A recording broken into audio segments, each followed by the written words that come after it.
Thank you all so very much for this opportunity to come and speak with you all. I'm going to go ahead and share my screen and just get started. So, all right. Great. So I'll get started. Yes?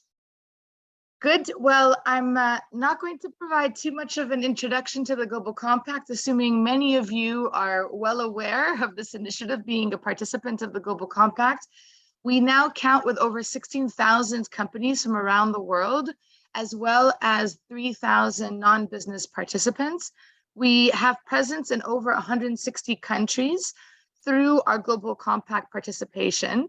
And in addition to that, we have 64 local networks around the world, including in Bulgaria.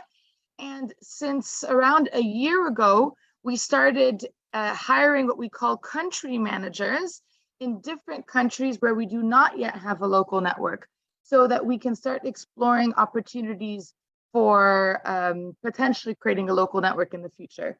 So in a nutshell, we have our 64 local networks plus 10 plus country managers. So you're all quite aware that the Global Compact really supports companies by providing it with a set of 10 principles on human rights, labor, environment, and anti-corruption. And it calls on companies to use these 10 principles as really the entry point into the Sustainable Development Goals. So the idea is to ensure that companies still have their house in order, that they are doing no harm. And the 10 principles really provide that baseline, responsible practice framework, I would say. And the idea is for companies to then ensure that they have their house in order, and then look at the 10 principles, and look at the Sustainable Development Goals and see the opportunities they potentially could tap into based on their core business.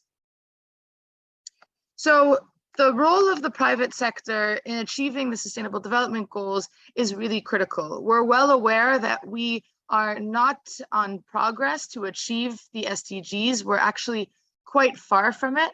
We know from a climate standpoint, the globe is only warming faster. So it's predicted for us to reach over 3%. And we already see the result of climate change, the impact that it's having on the world. And we are all expected to come together and set these ambitious goals. So to ensure at a minimum, we are not increasing the global warming beyond the 1.5. In addition to that, we know that over 2 billion people are lacking in safe drinking water. Percentage of protected ocean areas is increasing, but the idea is that there are double the dead zones that we have witnessed in the past. And so it's very adamant, it's very important to take relevant action. We know from a labor standpoint, over 160 million of children are still stuck in child labor, amongst other issues on the labor chain. Over 260 years will be needed to close the economic gender gap. And finally, the annual cost of bribery is 1.5 to $2 trillion. So we know that there's still a lot of work that needs to be done to achieve the SDGs. And the private sector has an incredibly important role in doing so. We've seen from the 2022 Edelman Trust Barometer that business is the most trusted institution. Very interesting to see that, particularly during the pandemic, we saw how the private sector came together and provided a safety net to many of its employees as well as its communities. And so the private sector has increased in trust amongst the world. We also see that CEOs are seeing the future business value of corporate sustainability. We run an annual implementation survey whereby we see to what extent companies are committed to the 10 principles and the SDGs and to what extent they find it valuable. And we saw that 99% of CEOs from companies with annual revenues over 1 billion believe that sustainability will be important to the future success of their business. So as you can see here on the slide, we have an indication, first and foremost, that companies see value with regards to brand increase, revenue growth, risk mitigation, and cost reduction. And you can see in the blue bar towards the bottom that this reflects how they see the future. So the darker blue bar shows that they see that there is value in these different segments today, but the lighter blue bar sees that there's value in the next 5-10 years. So it's very clear that companies see the future value as well of sustainability. And they are also motivated, of course, by both consumer and employee expectations. 73% of the CEOs that we surveyed showed that consumers have the biggest impact on the way they manage sustainability. And 83% of consumers think that companies should be actively shaping best practices on sustainability. So it's very, very clear that there is a drive from both consumers as well as employees for sustainability. And why is sustainability important for a company? Obviously, there are benefits that a company will be reaping. First and foremost, with regards to growth, sustainability is an opportunity for companies to access new markets and geographies, to access new customers and market shares based on a new sustainable product line, for example. It also catalyzes innovation.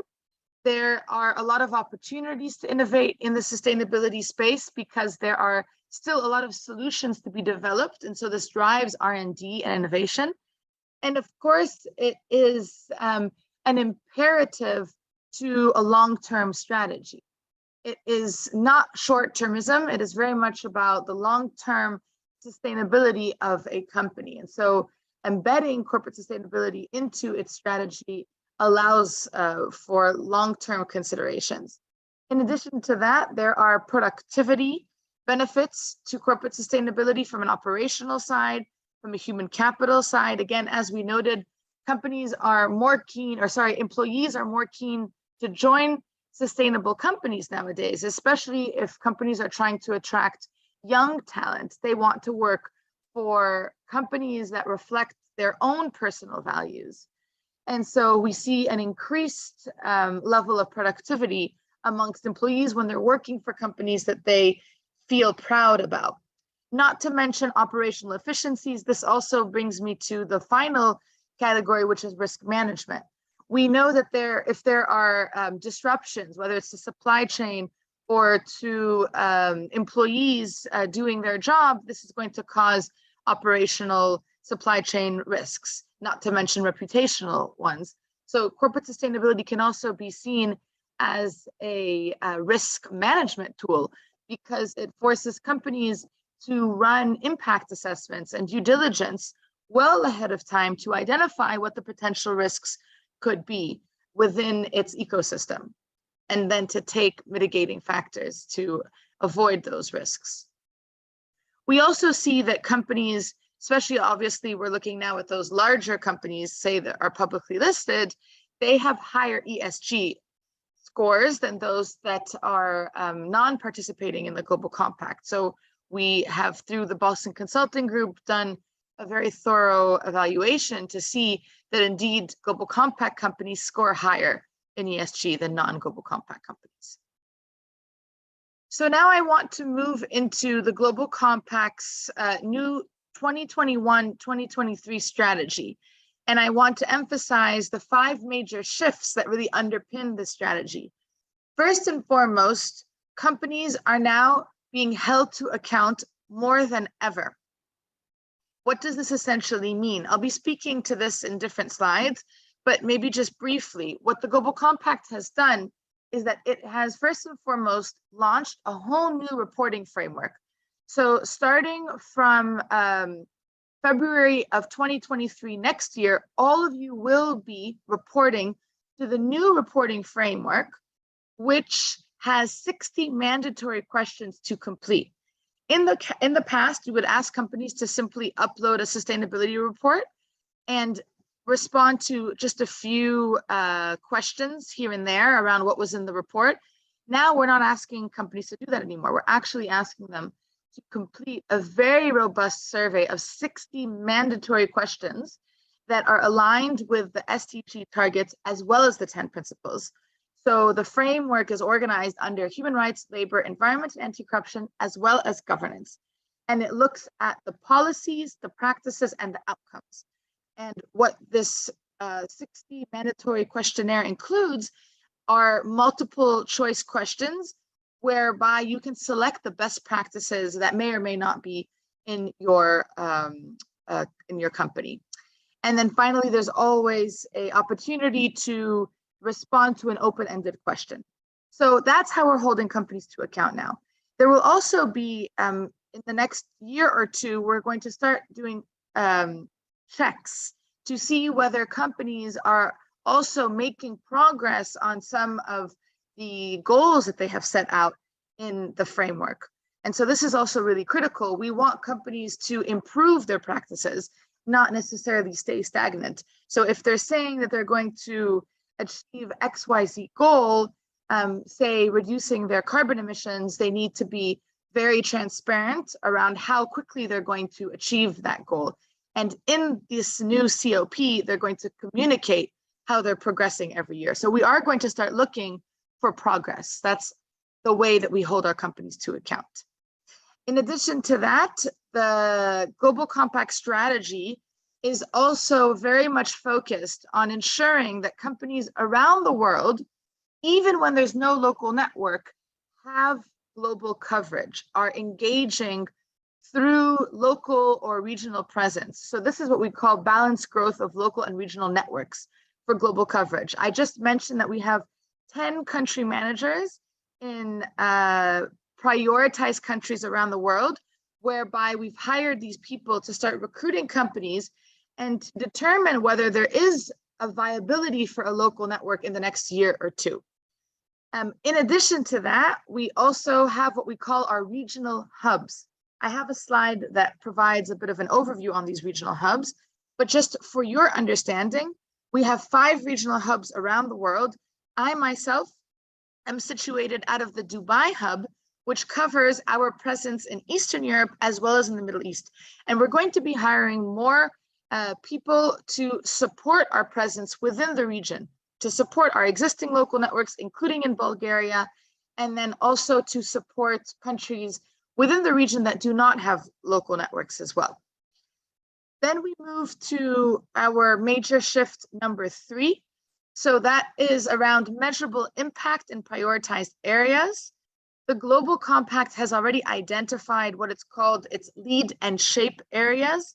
So that is largely SDG 5 on gender empowerment, SDG 13 on climate change, SDG 8 on decent work, SDG 16 on governance, and SDG 17 on partnerships. And so these are the 5 lead and shape areas, and we are identifying, or we have identified, impact goals. For example, on the climate piece, it's the 1.5. It's ensuring that more companies now have science-based targets that are aligned with science and aligned with the 1.5 trajectory, ensuring that our globe is not warming beyond the 1.5 increase. And so we are going to be working even more with companies as well as with governments to help achieve those impact goals. So we're going to be doing a lot more work in the next 2 years around this. Another major shift of our strategy is the SME focus. We never used to have an SME strategy, now we do. So the SME strategy is available on our website. You can take a look and you can read through it. Most of what you see in the SME strategy is going to be rolled out next year. I can give you one example of what we're going to be doing. We are going to be working with multinational corporations, and we're going to be working with them to support the SMEs within their supply chains to join the Global Compact and to make very notable sustainability changes in their companies. So it's great because we have a very important partner, which is the multinational corporation that will help provide us access to their supply chain and to their SMEs within that supply chain. And we'll be working with them, training them to become more sustainable. In addition to this, of course, we're going to be developing more and more resources that are really targeting SMEs because we understand that SMEs have very different challenges than larger companies. And then finally, a major shift with the Global Compact is the strong and active engagement with the UN. One note that I'll make with regards to that is we are going to be working with what we call the guardians of the 10 principles. So we have the respective guardians that oversee our implementation of the 10 principles. So for environment, it's UNEP. For anti-corruption, it's UNODC. For human rights, it's the High Commissioner on Human Rights. And for labor, it's ILO. And so these guardians, first and foremost, we're going to have working work plans that we will be developing with these guardians, and we'll be rolling out the work with our local networks. In addition to that, we have dedicated seats on our board for these guardians. And so it's really great to be working very closely with them, but making sure that we're moving from just policy to actual practice and activities. So we're going to be doing a lot more work with regards to those guardians.